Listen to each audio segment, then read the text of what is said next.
जय राधा माधव कुंज बिहारी।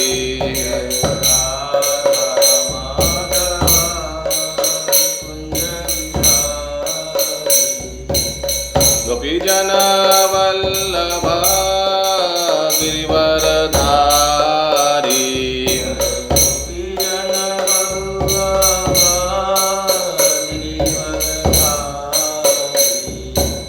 यशोदानंदन ब्रजो जनरंजन।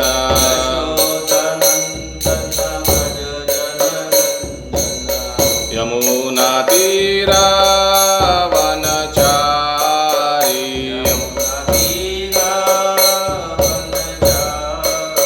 यमुना तीरा वनचारी।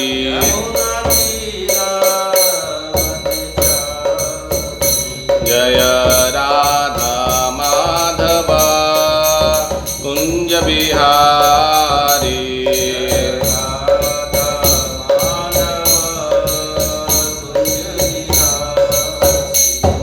हरे कृष्णा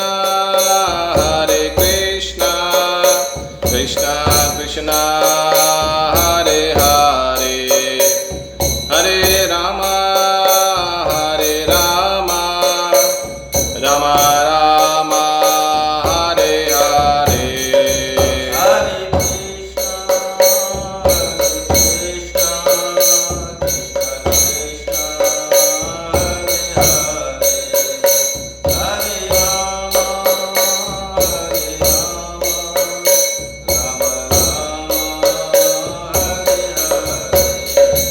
हरे कृष्णा कृष्णा कृष्णा हरे हरे, हरे राम राम राम हरे हरे।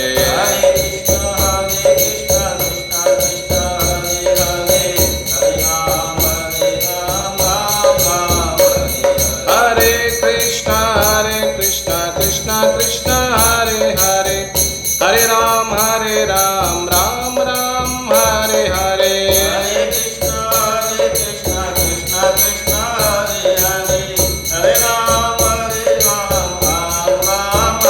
जय राधा गोविंद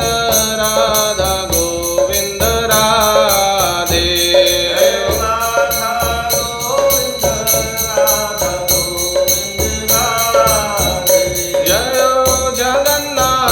जय जगन्नाथ जय बलदेव जय सुभद्रा माँ।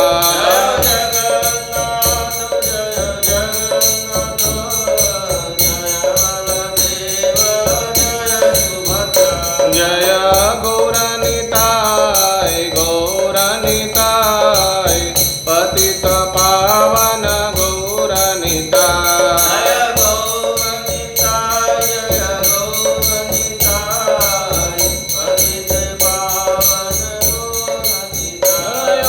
जय प्रभुपाद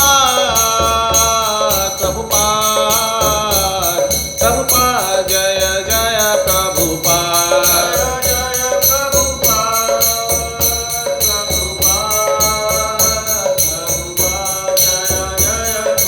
जय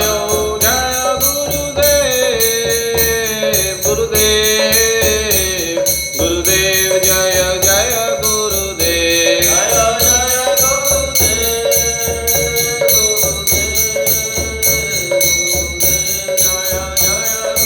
निताय गौर हरि बोल हरि बोल निताय गौर हरि बोल।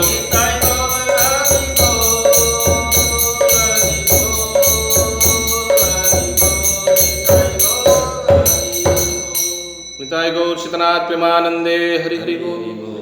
ओम अज्ञानतिमिरन्धस्य ज्ञानाञ्जनशलाकया चक्षुरुन्मिलितं येन तस्मै श्री गुरुवे नमः।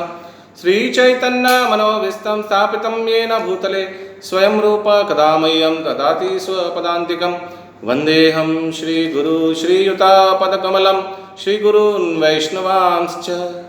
श्रीरूपं साग्रजातां सहगना रघुनाथामृतं तं सजीवं साद्वैतं सावधूतं परिजनसहितं कृष्णचैतन्यदेवं श्रीराधाकृष्णपादान्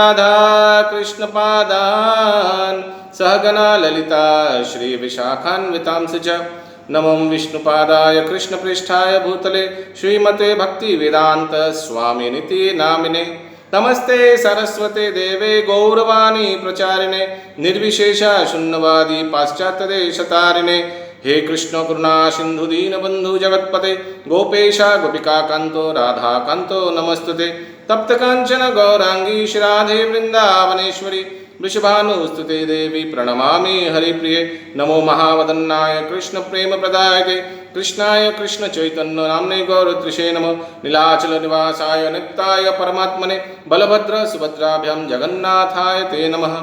जय श्री कृष्ण चैतन्य प्रभु नित्यानंद श्री अद्वैत गदाधर शिवासादि श्री गौर भक्त वृंद। हरे कृष्णा कृष्णा कृष्णा हरे हरे हरे राम राम राम हरे हरे।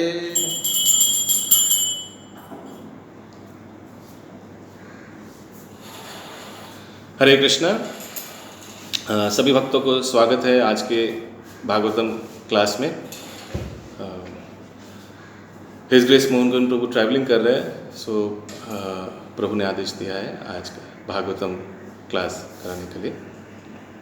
मेरा कोई योग्यता नहीं है श्रीमद् भागवतम क्लास कराने का, लेकिन हरिगुरु वैष्णवों का आदेश पालन करते हुए मैं प्रयास करूँगा। तो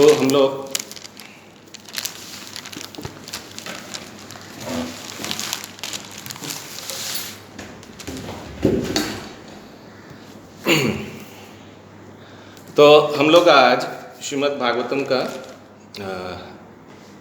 10th कैंटो चैप्टर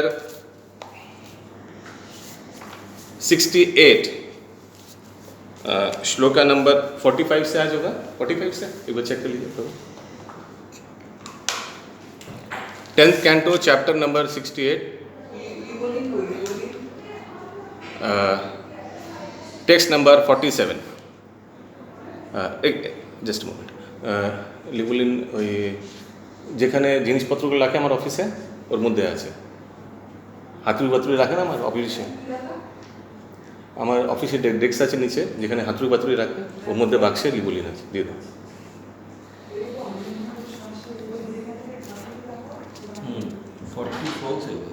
44 ओके।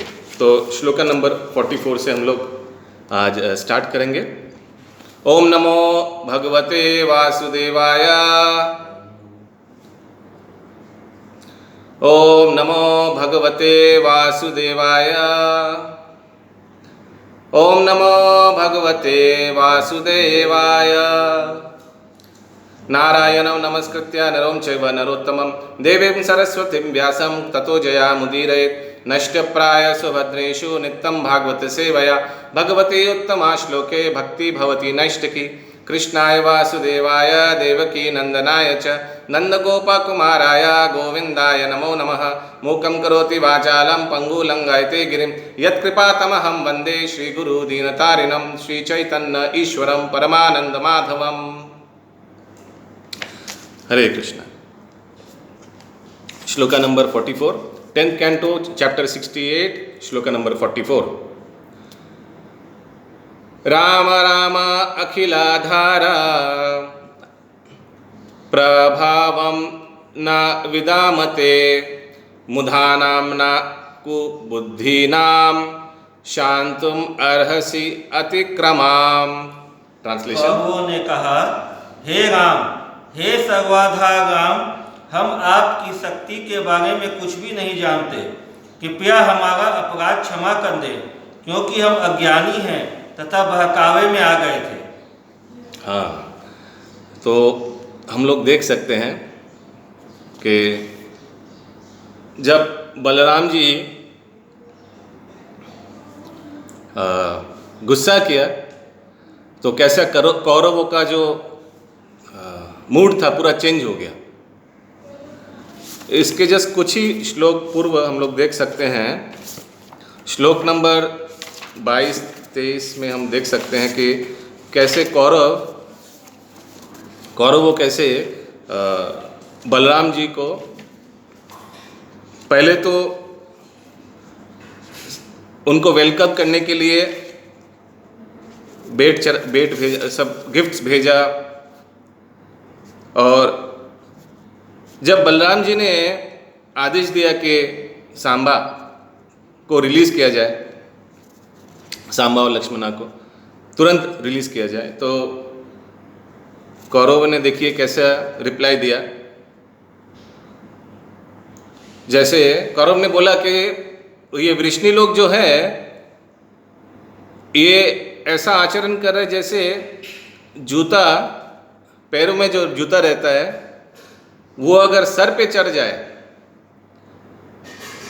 वो सर पे जिस सर में राज मुकुट धारण किया हुआ है, देखिए 24 नंबर श्लोक में इसी चैप्टर में, तो जूता, पैरों का जूता अगर राज मुकुट धारण किया सर पे अगर चढ़ जाए तो कैसा लगेगा।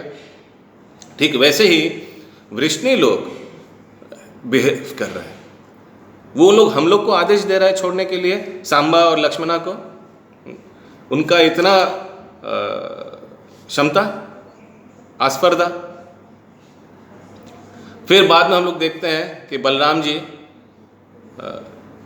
को बहुत गुस्सा आया और गुस्से में बलराम जी ने अपना हल को ऐसे चलाया पृथ्वी के ऊपर और पूरा ऊपर उठा लिया हस्तिनापुर को, हल से थोड़ा ऊपर उठा लिया पृथ्वी माँ से।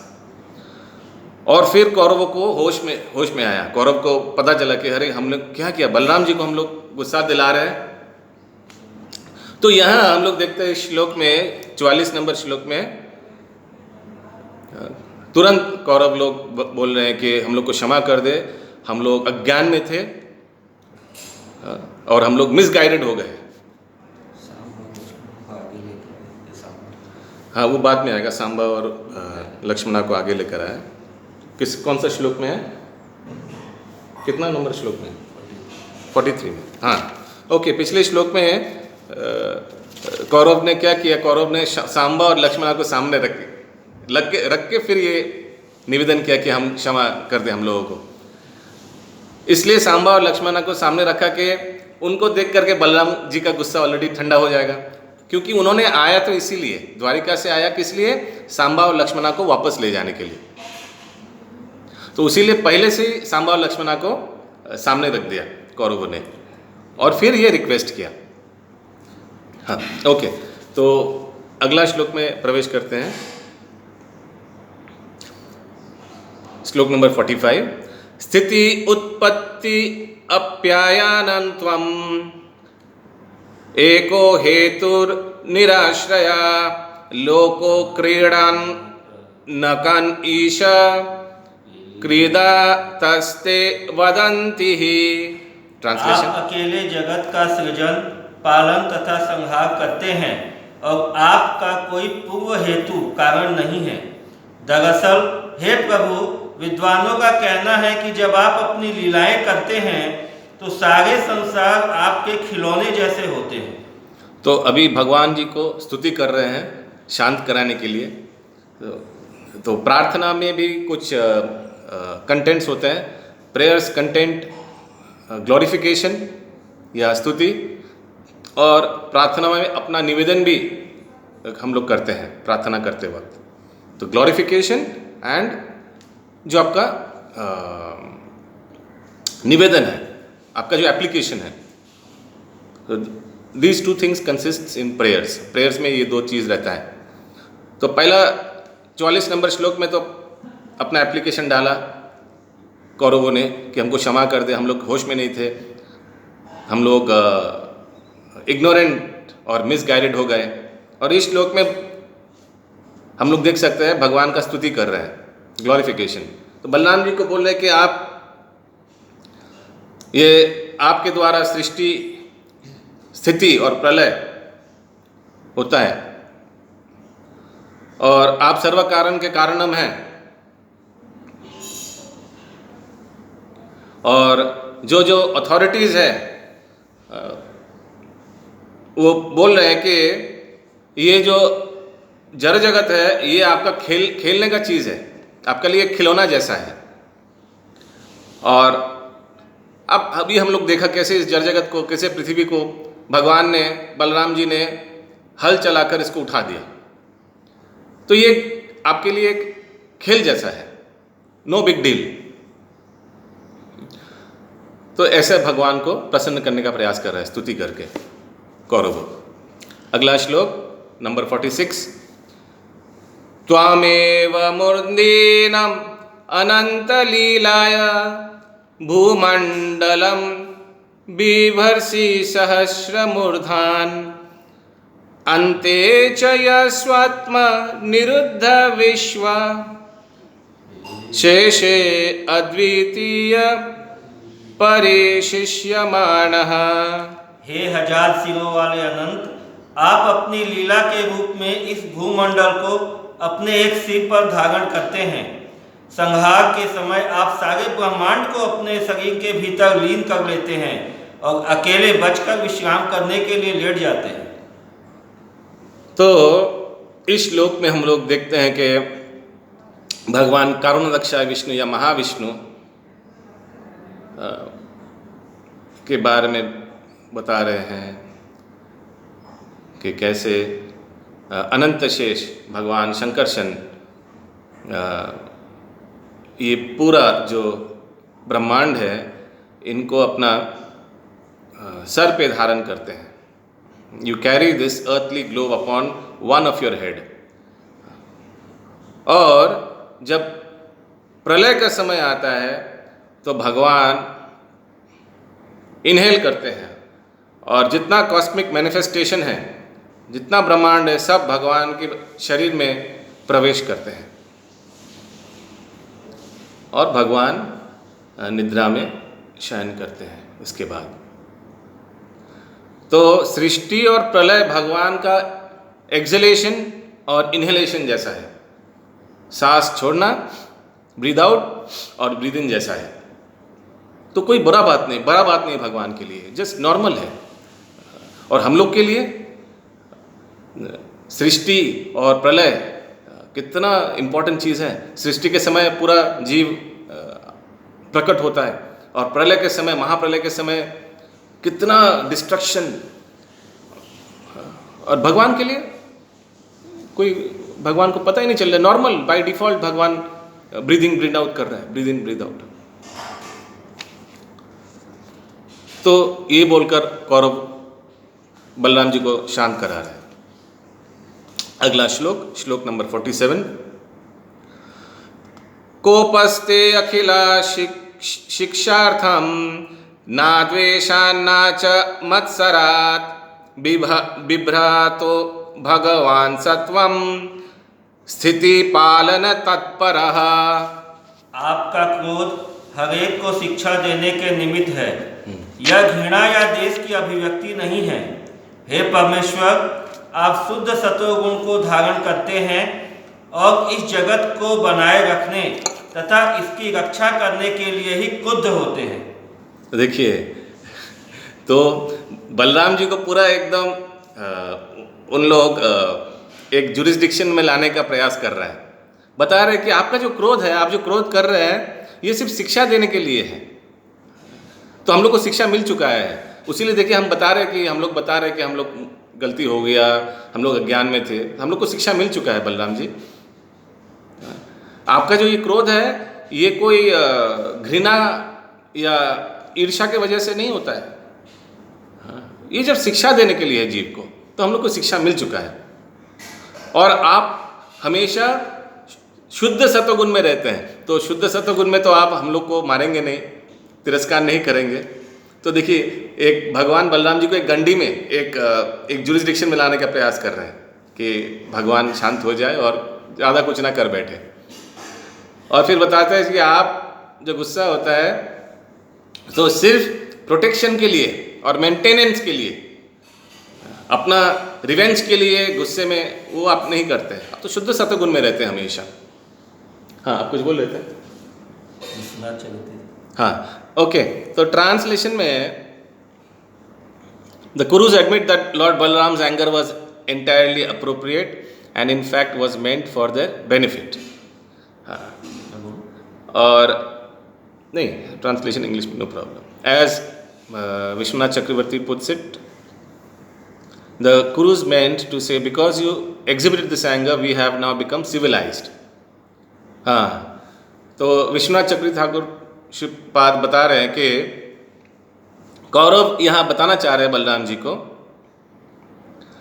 कि आपने जो गुस्सा दिखाया उससे हम लोग का वी हैव बिकम सिविलाइज्ड, हम लोग अभी भद्र हो चुके हैं, और पूर्व में हम लोग थोड़ा अभद्र थे और आपको पहचान नहीं पाए।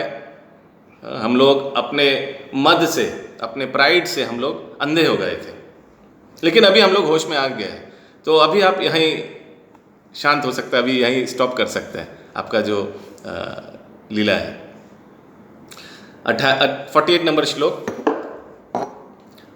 नमस्ते सर्वं भूतामान सर्वशक्ति धारव्यय विश्वकर्मं नमस्तेस्तु त्वं वायं शरणं गता। हे समस्त जीवों की आत्मा, हे समस्त शक्तियों को धारण करने वाले, हे ब्रह्मांड के अव्यय सृष्टा, हम आपको नमस्कार करते हैं और नमस्कार करते हुए आपकी शरण ग्रहण करते हैं। तो कौरवों का स्तुति कंटिन्यू है। परपोर्ट में लिखा हुआ है, the Kauravas clearly realise that their lives and destinies were in the hands of the lord. तो कौरव को पता चल गया था कि अभी हम लोग जिएंगे मरेंगे सब भगवान के हाथ में है। अभी भगवान पृथ्वी को हल से उठा लिया, अभी फेंक सकता है, फेंकने से हम लोग सब मर जाएंगे, कुछ भी कर सकता है बलराम जी। तो हमारा प्राण उनके हाथ में है, ये पता चल गया कौरवों को। 49 नंबर श्लोक। श्री शुक उवाच एवं प्रपन्ने संविघ्नेर वेपमानायनेर्बलाः प्रसादिता सुप्रसन्नो मां भैष्टिते अभयम ददो। ट्रांसलेशन। देव गोस्वामी ने कहा, जिन कौरवों का नगर डगमगा रहा था और जो अत्यंत कष्ट में होने से उनकी शरण में आ रहे थे, ऐसे कौरवों द्वारा स्तुति किए जाने पर बलराम जी शांत हो गए और उनके प्रति कृपालु हो गए। उन्होंने कहा, डरो मत, फिर उनके भय को हर लिया। देखिए भगवान कितना कृपालु, कितना तुरंत भगवान शांत हो गया। जस्ट 3-4 श्लोक में स्तुति किया और भगवान बलराम जी शांत हुए। कि कितना करुणा सिंधु है भगवान। सोचिए, किसी ने भगवान को क्या बोला कि जूता सर, पैर का जूता सर पे आ गया, ऐसा करके कौरव ने पहले बोला, तो भगवान को कितना गुस्सा आया होगा। लेकिन भगवान का गुस्सा तुरंत ठंडा हो गया भक्तों का स्तुति सुनकर, भक्तों के मुख से। हाँ, और शांत हो गया, और भगवान बलराम जी और बोलने लगा कि आप लोग डरो मत। ही सेड, आप लोग डरो मत, and took away all their fears. और इससे ऐसे भगवान ने पूरा उनका जो भय था कौरवों को, अपना प्राण जाने का भय, हाँ, पूरा चला गया। शरणागत तो हाँ, thus propitiated by the Kurus, whose city was trembling।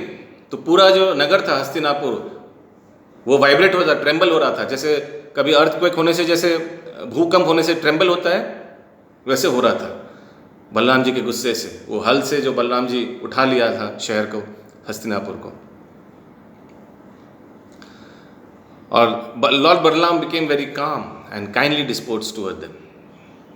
तो अति साधारण, बहुत जल्दी से भगवान शांत हो गया। तो हम लोग को भी इससे शिक्षा मिलता है कि हम लोग भी अगर कभी गुस्सा करें और सामने वाला सरेंडर कर दे या क्षमा प्रार्थना करे, तो हम लोग को भी क्षमा कर देना चाहिए, शांत हो जाना चाहिए। अगर भगवान इतना जल्दी शांत हो जाता है, तो हम लोग को तो पहला गुस्सा नहीं करना चाहिए, और कर भी बैठा कभी तो तुरंत शांत हो जाना चाहिए और क्षमा कर देना चाहिए। सोचिए, अगर हम लोग का सारा गलतियाँ, हम लोग कितना कोटि कोटि पाप करते रहते हैं और किया हुआ है, और हर एक पाप को भगवान अगर मैग्नीफाइंग ग्लास से देखकर हम लोग को पनिशमेंट दे तो हम लोग का क्या हालत हो जाएगा। तो भगवान भी हम लोग का बहुत पापों को नज़रअंदाज कर देते हैं। तो अगर भगवान कर सकते तो हम क्यों नहीं। तो दूसरे का गलतियाँ, दूसरे का जो मिस्टेक्स है, तो जब सामने वाला एडमिट करता है और क्षमा प्रार्थना करता है तो तुरंत उनको गले लगा लेना चाहिए और क्षमा कर देना चाहिए। तो ये जो गुण करुणा, मर्सी, ये कहाँ से आता है? ये भगवान से आता है। ओके, तो श्लोक नंबर 50 और 51। दुर्योधनः परिबर्हं कुञ्जारान् शाष्टिहायनान् ददोच द्वादश शतानि अयुतानि तुरंगमान् राथानां सहस्राणि रोक्मानं सूर्यवर्चसं दशीनां निष्ककण्ठीनां सहस्रां दुहित्री वत्सलः। अपनी पुत्री के प्रति अत्यंत वत्सल दुर्योधन ने उसे दहेज में 1260 वंशी हाथी, 1,20,000 घोड़े, 6,000 सूर्य जैसे चमकते सुनहरे रथ तथा 1,000 दासियां दी जो गलों में रत्न जटित हार पहने थे। तो देखिए, पहला जब भगाकर अपहरण करके ले गया सांबा ने, तो तब तो लक्ष्मणा को ठीक से विदाई नहीं कर पाया, कुछ डौरी नहीं दे पाया, दहेज नहीं दे पाया दुर्योधन ने। तो अभी मौका मिला अपना कन्या को अच्छा से विदाई करने का। तो देखिए, पिता ने कितना कुछ मूल्यवान सामग्री देकर अपना डॉटर को विदाई कर रहा है। 1260 साल का एलिफेंट, तो शायद 60 इयर्स में एलिफेंट बहुत तगड़ा होता है, तो उसीलिए शायद दिया हुआ है क्या? हाँ, तो उसीलिए 1200 हाथी, 1,20,000 घोड़ा, 6,000 सोने का रथ। देखिए, एक क्षत्रिय और एक क्षत्रिय को गिफ्ट में दे रहा है, तो ऐसे ही कुछ देगा जो उनको काम में आए। तो इससे ये हम लोग को शिक्षा मिल सकता है। हाथी, घोड़ा और ये जो चैरियट है यानी रथ है, ये सब कहाँ काम में आएगा? जब क्षत्रिय युद्ध करेगा तो एडमिनिस्ट्रेशन में उनको काम में आएगा और युद्ध में काम में आएगा। तो इससे हम लोग को शिक्षा मिलता है कि उपहार भी ऐसा ही देना चाहिए व्यक्ति को जो उनका काम में आए। और 1,000 दासियाँ, और या दासियाँ भी काम में आएगी, घर का जो काम वाम है सब, ये सब के लिए। और दासिया का with jewelled lockets on the necks. Okay, so Duryodhan बहुत सुंदर से विदाई कर रहा है अपना डॉटर को। तो ये जो डाउरी का प्रथा था, ये बहुत पुराना है। डाउरी का प्रथा, दहेज का जो प्रथा है, और पहले के ज़माने में दहेज देना पिता प्रेम से, खुश से कन्या को दहेज देकर विदाई करते थे कि पिता को जो संपत्ति है उसका, पिता का जितना भी संतान है सब इक्वल राइट्स है सबका। तो जो पुत्र का राइट है और जो कन्या का राइट है सब इक्वल है। तो कन्या का जो पार्ट है वो डाउर के हिसाब से, दहेज के हिसाब से पिता देते थे कन्या को शादी के समय, खुशी से। ऐसा नहीं कि लड़के वाले मांग करते थे कि हमको लिस्ट, हमको ये चाहिए।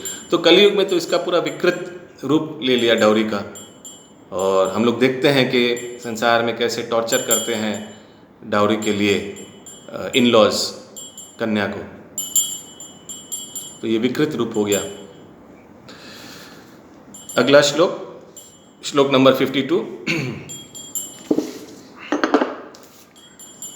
प्रतिगृह्यतु तत्सर्वं भगवान् सत्वतरसभः ससुत सस्नुष प्रायत् श्रुरिद्भिरभिनन्दिका। यादवों के प्रमुख भगवान ने इन सारे उपहारों को स्वीकार किया और तब अपने पुत्र तथा अपने पुत्र वधू सहित वहां से प्रस्थान किया और उनके शुभ चिंतकों ने उन्हें विदाई दी। तो यादव का जो chief of the Yadavs Balram ji सब ग्रहण किया और फिर उनका पुत्र यानी सांबा और लक्ष्मणा को लेकर उधर से निकल पड़े। Okay, next 53। तथा प्रविष्टा स्वपुरं हलयुद्धः समेत्य बन्धुम् अनुरक्तचेतसः शशांस सर्वं यदुपुङ्गवानं मध्ये सभायां कुरुषु स्वचेष्टितम्। तब भगवान हलायुध अपने नगर द्वारका में प्रविष्ट हुए और अपने संबंधियों से मिले जिनके हृदय उनसे अनुराग में बंधे थे। सभा भवन में उन्होंने कुरुओं के साथ हुई प्रत्येक घटना यदुओं से कह सुनाई। तो फिर द्वारिका पहुंचने के बाद भगवान बलराम जी अपने रिश्तेदारों से मिले और सब बहुत खुश हुए कि बलराम जी आए हैं सांबा लक्ष्मणा को लेकर वापस सक्सेसफुल होना ही था, भगवान गए हैं लाने के लिए। और फिर बलराम जी ने समस्त रिश्तेदारों को और द्वारिकावासी को, जो यदु लीडर्स हैं, द्वारिकावासी ने जो लीडर्स थे यदु डायनेस्टी का, तो सभा में सबको बताया कि क्या क्या हुआ घटना। तो भगवान को मालूम है कि सब बहुत उत्सुक रहेंगे सुनने के लिए कि क्या हुआ उधर, कैसे इतना आसानी से भगवान ले आया, क्या क्या घटना घटा उधर। जब गए थे तो कितना टेंशन में थे कि सांबा और लक्ष्मणा को कौरव ने लेकर गया, और जब आए तो सब देख रहे कितना एकदम पीसफुली बलराम जी आए, सब कुछ इतना भेंट इतना गिफ्ट्स लेकर। तो ये परिवर्तन, स्थिति में इतना परिवर्तन कैसे हुआ, तो सबका हृदय में बहुत उत्सुकता था जानने का। तो बलराम जी ने सभा में पूरा डिटेल में सबको बताया, कुरु के घटना सब कुछ। अंतिम श्लोक इस 68 नंबर चैप्टर का, श्लोक नंबर 54। अद्यापि च पुरं हि एतत् सूचा यद राम विक्रमां समुन्नतं दक्षिणतो गंगायाम अनुदृश्यते। आज भी हस्तिनापुर नगर गंगा के तट पर दक्षिणी दिशा में उठा हुआ दिखता है और इस तरह यह भगवान बलराम के पराक्रम का सूचक है। हरि बोल। आज भी अगर ये हस्तिनापुर जो शहर है, उनका ये शहर का जो दक्षिण भाग है जो गंगा के तट पर है, ये एलिवेटेड है, थोड़ा नॉर्मल ग्राउंड लेवल से थोड़ा ऊंचा है, रेज्ड है। तो इससे हम लोग समझ सकते हैं ये एक साक्षात एक एविडेंस है भगवान का लीला का। बहुत जो व्यक्ति भगवान को विश्वास नहीं करता है तो उन लोग को हम लोग दिखा सकते हैं, स्थान दिखाकर, और ये शास्त्र से इस श्लोक को दिखाकर हम लोग बता सकते हैं उन लोग को, देखिए ये मैचिंग हो रहा है कि ये जो जगह है ये रेज्ड है, और इसका वर्णन शास्त्र में दिया हुआ है श्रीमद् भागवतम में। तो इससे श्रीमद् भागवतम का भी ऑथेंटिसिटी साधारण मनुष्य को पता चलेगा। ओके। और बलराम जी का जो कीर्ति है, लीला है, वो आदि आदि युगों युगों में चर्चा होगा, लोगों को स्मरण रहेगा इस स्थान को देख करके। परपोट में श्रील प्रभुपाद बताते हैं, हाँ फर्स्ट सेंटेंस पढ़िए प्रभु परपोट का। श्रील प्रभुपाद लिखते हैं, क्षत्रिय राजाओं में अधिकतर यह प्रथा थी कि विवाह के पूर्व वर तथा वधू पक्ष के लोगों के बीच किसी प्रकार का युद्ध हो। जब सांब ने बलात् लक्ष्मणा का हरण किया था, तो ये कोई ये क्षत्रिय में शादी हो रहा है, इतना शांतिपूर्वक शादी नहीं हो सकता है, थोड़ा ड्रामा होगा, थोड़ा एक्शन होगा। तो ये श्रील प्रभुपाद लिखते हैं कि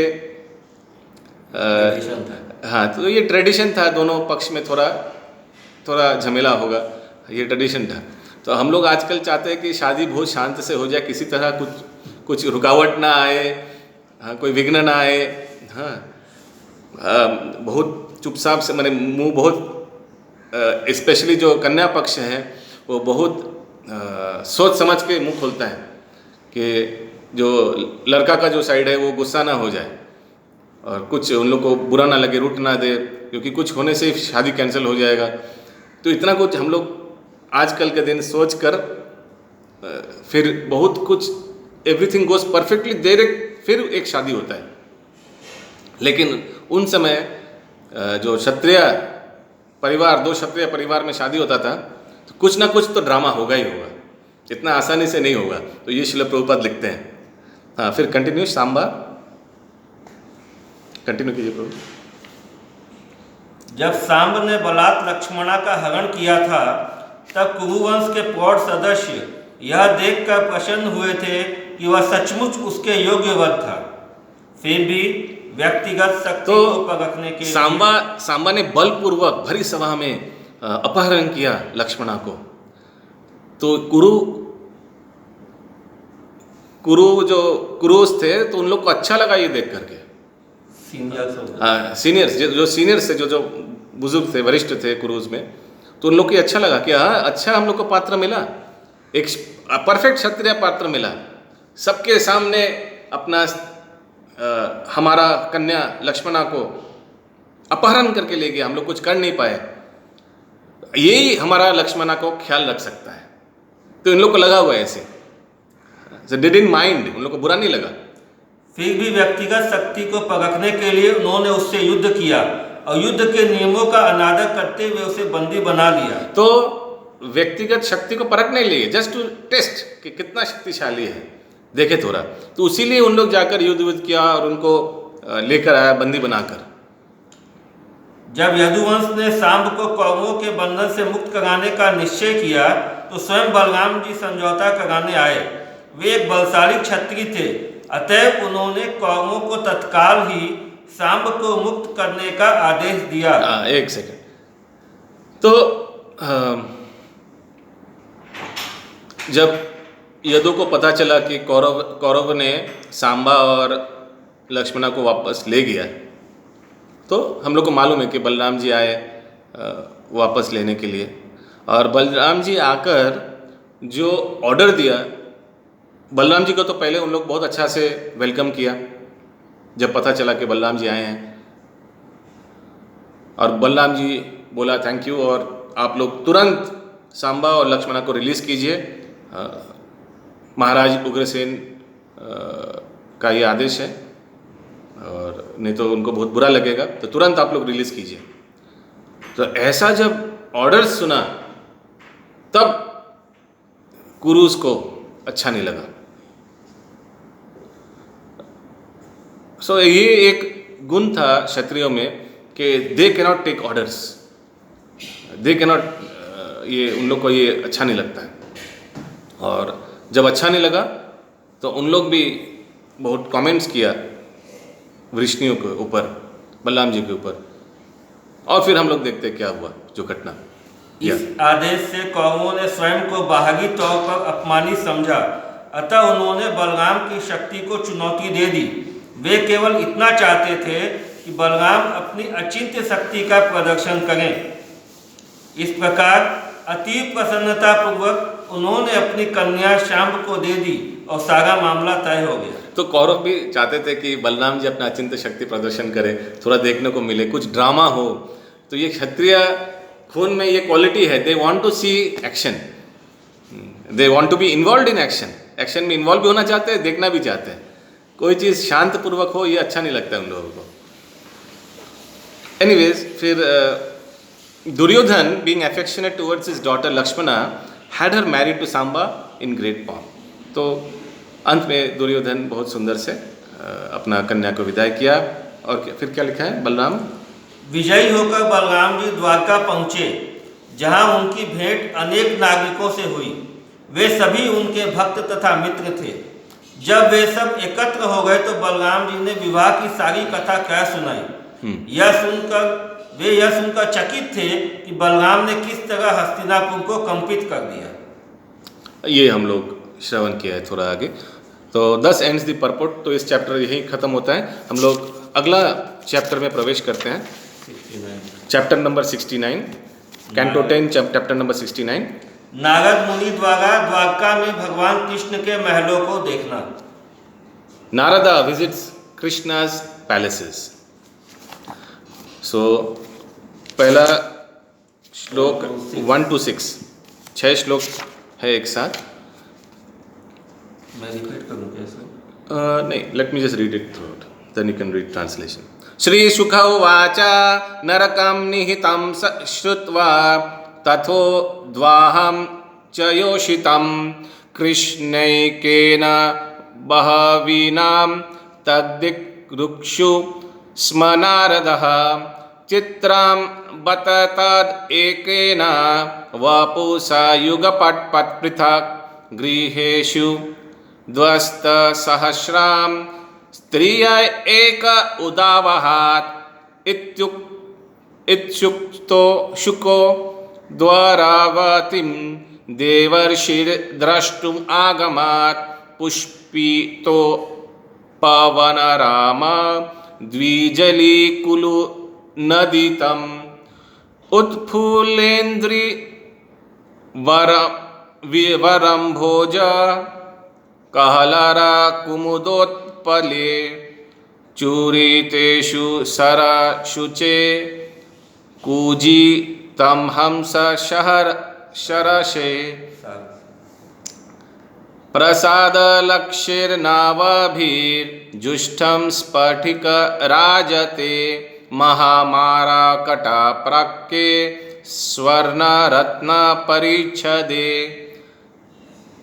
विभक्तरथ्या पथ च वरापने सला सभव्री रुचिरं सुरलेय संसिक्तमर्गङ्गनविति देहलिं पटत्पटका ध्वजवरी तटपम। ट्रांसलेशन। सुखदेव गोस्वामी ने कहा, जब नारद मुनि ने सुना कि भगवान कृष्ण ने नरकासुर का वध कर दिया है और अकेले अनेक स्त्रियों के साथ विवाह कर लिया है, तो नारद मुनि के मन में भगवान को इस स्थिति में देखने की इच्छा हुई। उन्होंने सोचा, यह अत्यंत आश्चर्यजनक है कि एक ही शरीर में भगवान ने एक साथ 16,000 स्त्रियों से विवाह कर लिया और वह भी अलग अलग महलों में। इस तरह देवर्षि उत्सुकता पूर्वक द्वारका गए। यह नगर बगीचों तथा उद्यानों से युक्त था, जिसके आसपास पक्षियों तथा भौरों की ध्वनि गुंजरित थी। इसके सरोवर खिले हुए। एक सेकंड। तो यहाँ ट्रांसलेशन का सेकंड पार्ट में पूरा द्वारिका का वर्णन दिया हुआ है। तो फर्स्ट पार्ट में लिखा हुआ है कि भगवान कृष्ण ने जब नरकासुर का वध किया, तो हम लोग को मालूम है कि भगवान का पुत्र नरकासुर का कैसे वध हुआ, उनका सृष्टि कैसा। नरकासुर भूमि देवी और भगवान वराह, जब भगवान वराह ने भूमि देवी को, पृथ्वी को गर्भोदक्षाई सागर से उठाया था,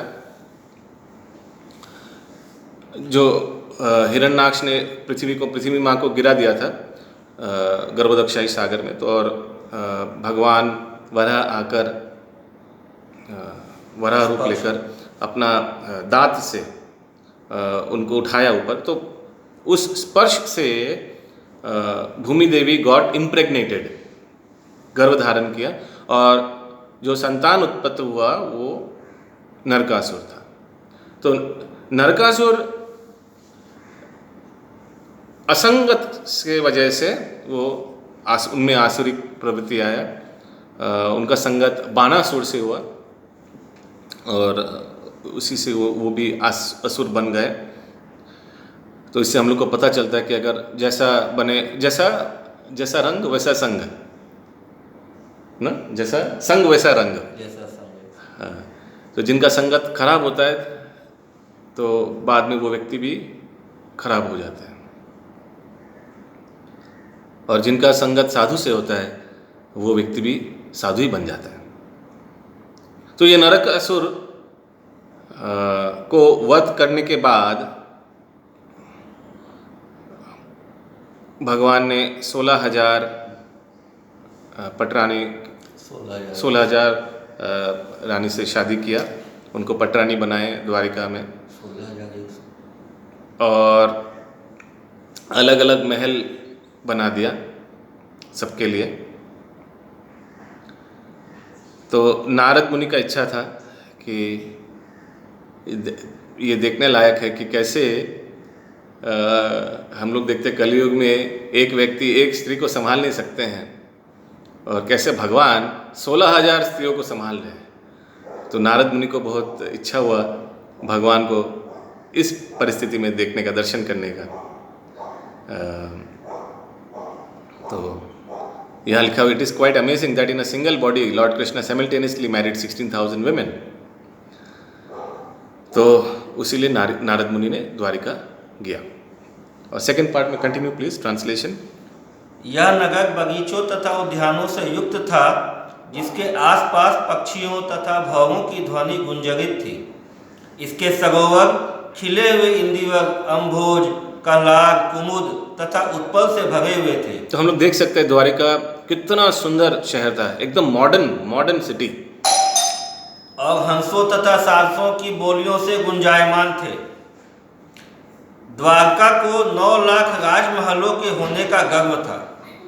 ये सारे महल स्फटिक तथा चांदी के बने थे और विशाल मरकत मणियों से ज्वलयमान थे।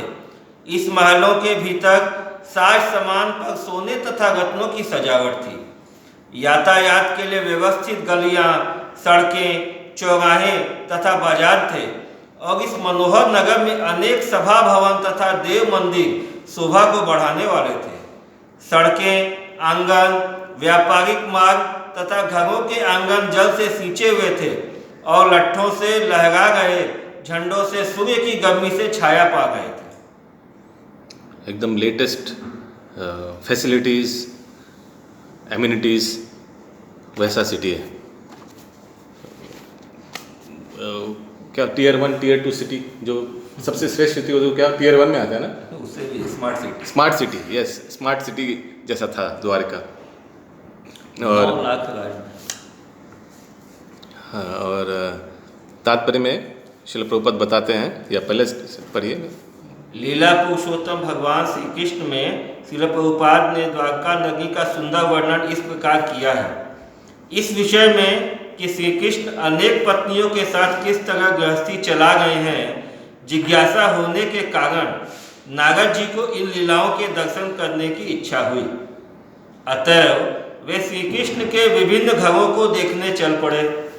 जब नारद जी द्वारका पहुँचे तो उन्होंने देखा कि वाटिकाएं और उद्यान रंग बिरंगे फूलों से पूर्ण हैं, और फलों की वाटिकाएं अनेक प्रकार के फलों से लदी हुई है। ओके, ये वर्णन तो हम लोग ट्रांसलेशन में देखे। ट्रांसलेशन, ये तात्पर्य का लास्ट 2 सेंटेंस पढ़िए प्रभु।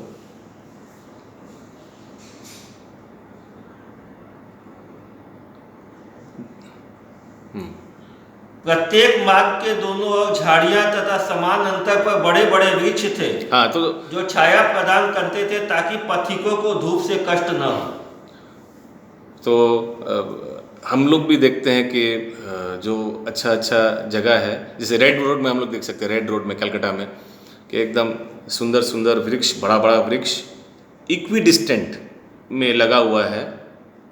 किस लिए? कि पथिकों को शैडो मिले गर्मी में।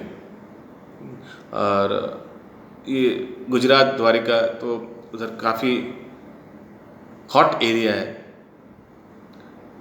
तो सिटीजन्स को आराम मिले इन वृक्षों से, इसीलिए वैसा बनाया गया है।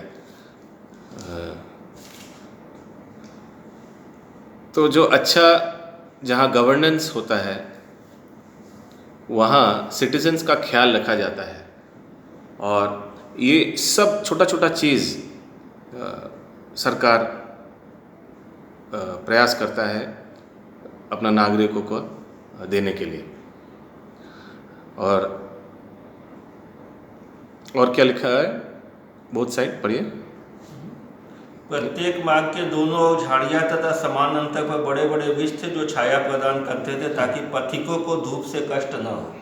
हाँ, ओके, नेक्स्ट श्लोक नंबर 7 और 8। तस्यामन्तःपुरं श्रीमद् अर्चितं सर्वधिष्ण्यपे हरे स्वकौशलं यात्रा त्वास्त्रा कृष्णेन दर्शितं तत्र षोडशभे सद्मा सहस्रे समलक्षतम् विवेशैकतमं शौरे पत्नीनां भावना महत्। द्वारका नगर में एक सुंदर अंतःपुर था जो लोकपालों द्वारा पूजित था। यह प्रदेश जहाँ विश्वकर्मा ने अपनी सारी दैवी निपुणता दिखलाई थी, भगवान हरि का रिहायशी क्षेत्र था। अतः इसे भगवान कृष्ण की रानियों के 16,000 महलों से खूब सजाया गया था।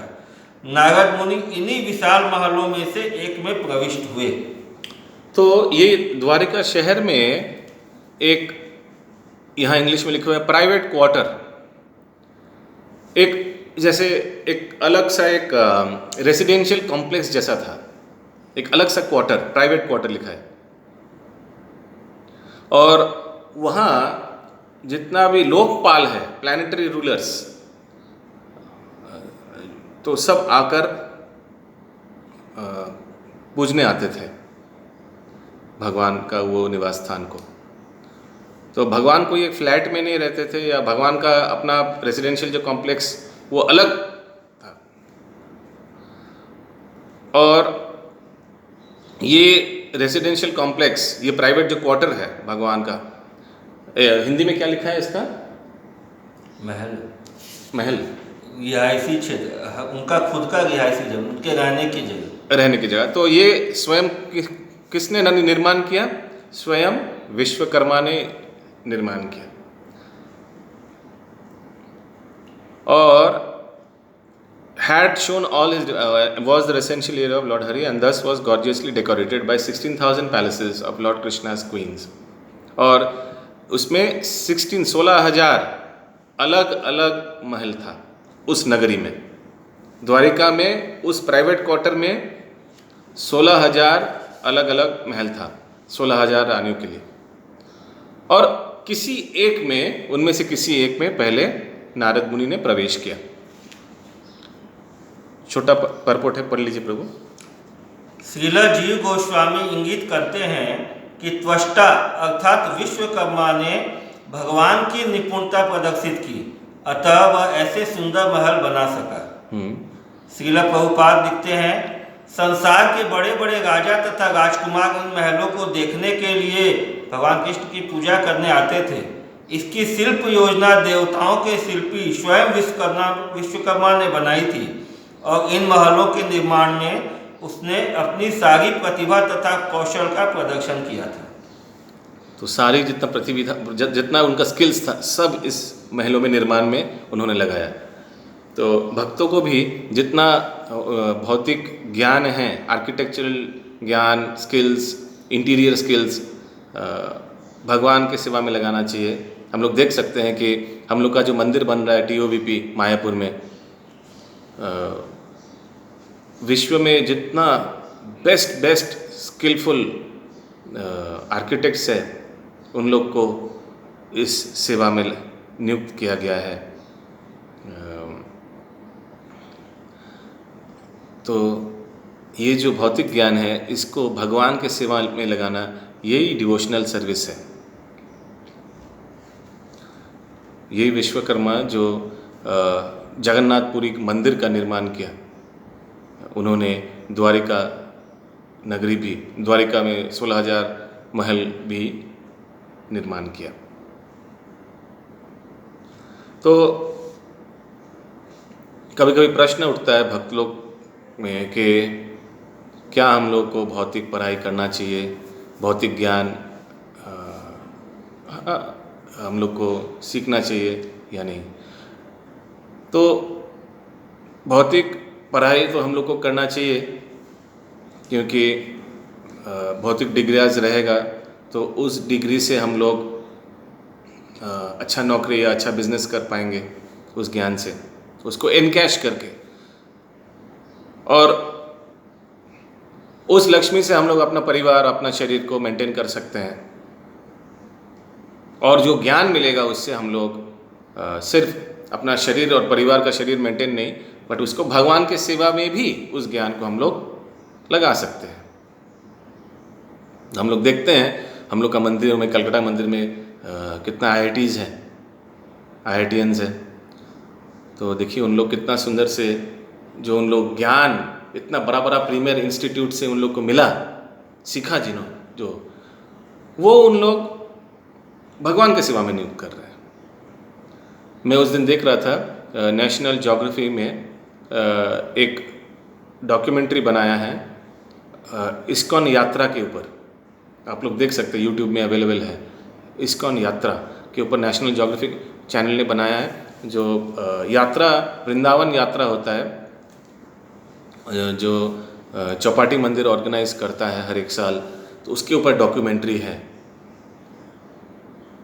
और वहाँ दिखाया गया है कैसे गौरांग प्रभु और बड़ा बड़ा लीडर्स, इस्कॉन लीडर्स सब उस यात्रा के लिए एक साल आगे से प्रिपरेशन बनाते हैं। और कोई उस यात्रा का लॉजिस्टिक संभालते हैं, कोई उस यात्रा का परचेजिंग संभालते हैं, और कोई उस यात्रा का जो स्ट्रक्चर होगा, आर्किटेक्चरल डिज़ाइन, जो कैंप होगा, वो संभालते हैं। तो सब मैक्सिमम बहुत पढ़े लिखे बड़ा बड़ा इंजीनियर्स हैं, और बहुत सुंदर से ये यात्रा को सक्सेसफुल बनाने में उन लोग अपना जो भौतिक ज्ञान है वो लगाते हैं। और बहुत भक्त लोग आते हैं, around 9,000 devotees go every year. तो उन लोग को मैनेज करना, 10-15 दिन का ये यात्रा होता है, तो ये बहुत कठिन है, लेकिन बहुत आसानी से हो जाता है। आप लोग देख सकते हैं वो documentary, very beautifully made. National geographic channel ने इसको ब्रॉडकास्ट किया है। इतना अच्छा वेल ऑर्गेनाइज्ड यात्रा, इतना लोगों का। ओके, तो ठीक वैसे ही यहाँ हम लोग देखते हैं विश्वकर्मा ने कैसे अपना जो आर्किटेक्चरल स्किल्स है वो भगवान के सेवा में यूज़ करते हैं। तो आज हम लोग इसी श्लोक में विराम देते हैं। ओके, तो सभी भक्तों के लिए हम लोग एक बार हरे कृष्ण महामंत्र बोलेंगे। हरे कृष्णा